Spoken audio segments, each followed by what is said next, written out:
샬롬. 오늘은 12월 8일 화목한 큐티 시간입니다. 오늘 함께 우리가 나눌 말씀은 역대하 29장 1절에서 19절 말씀이에요. 오늘 제목은 최고의 왕입니다. 개요 부분을 잠깐 읽어드리겠습니다. 우상을 숭배하던 북이스라엘은 곧 멸망할 것입니다. 남유다는 어떻게 될까요?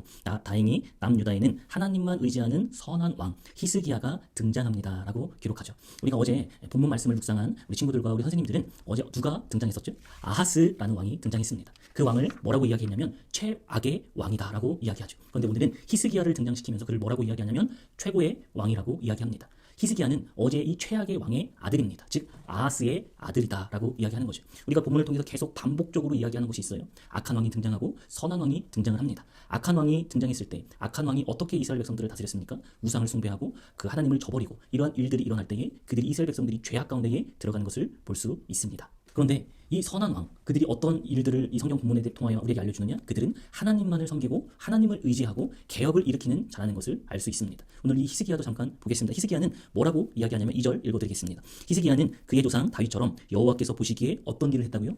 옳은 일을 했다고 기록하고 있습니다. 우리가 1절에서 5절을 통해서 우리에게 알려주는 것이 무엇이냐면 하나님 중심으로 사는 것이 신앙 공동체의 특징이라는 거죠. 히스기야는 이 성전을 복원하는 것, 즉 나 중심으로 삼는 우상의 삶을 다시 하나님 중심으로 삶으로 복원시키는 것이 사명이었습니다. 우리 공동체가 새롭게 되려면 먼저 구성원의 마음, 또 삶에 깊숙이 자리 잡은 탐욕, 우상을 깨끗이 청소해야 된다고 이야기하죠.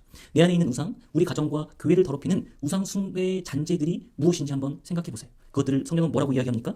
4절 말씀입니다. 성전을 거룩하게 하시고 성전을 더럽히는 것을 성전에서 뭐라고 이야기하냐? 다 없애버리라고 이야기하고 있습니다. 즉 우리에게 청매에 하나님은 어떤 분이신가에도 기록하고 있어요.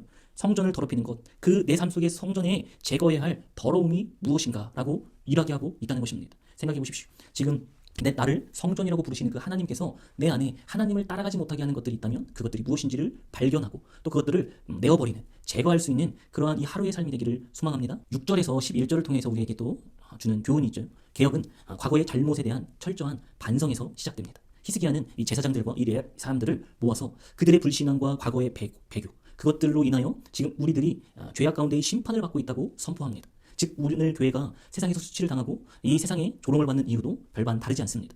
하나님 대신 탐욕의 우상을 섬기고 하나님의 뜻을 따르는 일보다 이 물질적 번영과 성장을 탐닉했기에 하나님이 이 유다 백성들을 낮추신 것처럼 우리도 낮추고 있습니다.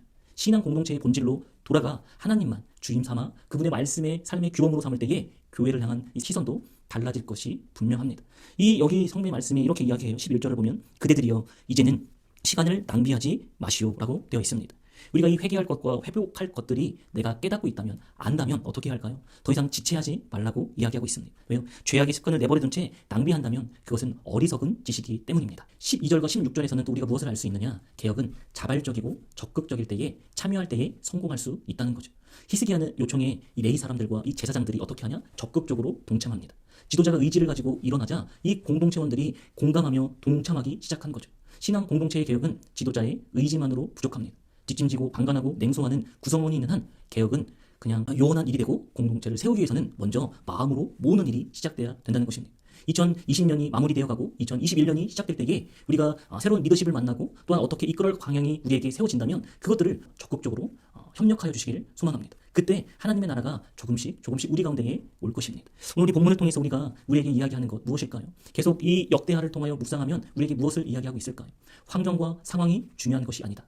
하나님의 사람은 하나님이 쓰신다는 것을 이야기하고 있습니다. 즉 상황과 환경을 우리가 불평과 불만으로 나아가는 것이 아니라 그 상황을 뛰어넘는 그 하나님만 의지할 때에 하나님께서 지혜 주시고 그것을 이끌어 나갈 줄 믿습니다. 여기 계위에도 이야기하고 있는 부분, 하나님만 의지하는 선한 왕 히스기야가 등장합니다. 우리 하나님만 의지하며 이 오늘 하루도 살아가길 소망합니다. 기도하겠습니다.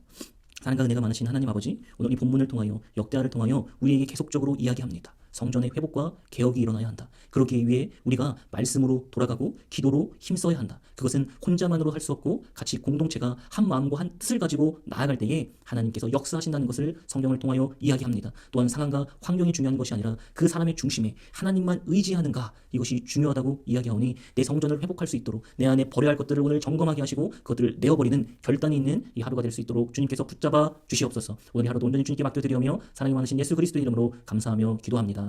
아멘. 오늘 하루도 우리 친구들 하나님 안에서 하나님만 의지하는 하루가 되길 소망합니다. 그럼 우리 목요일 날 만나겠습니다. 샬롬.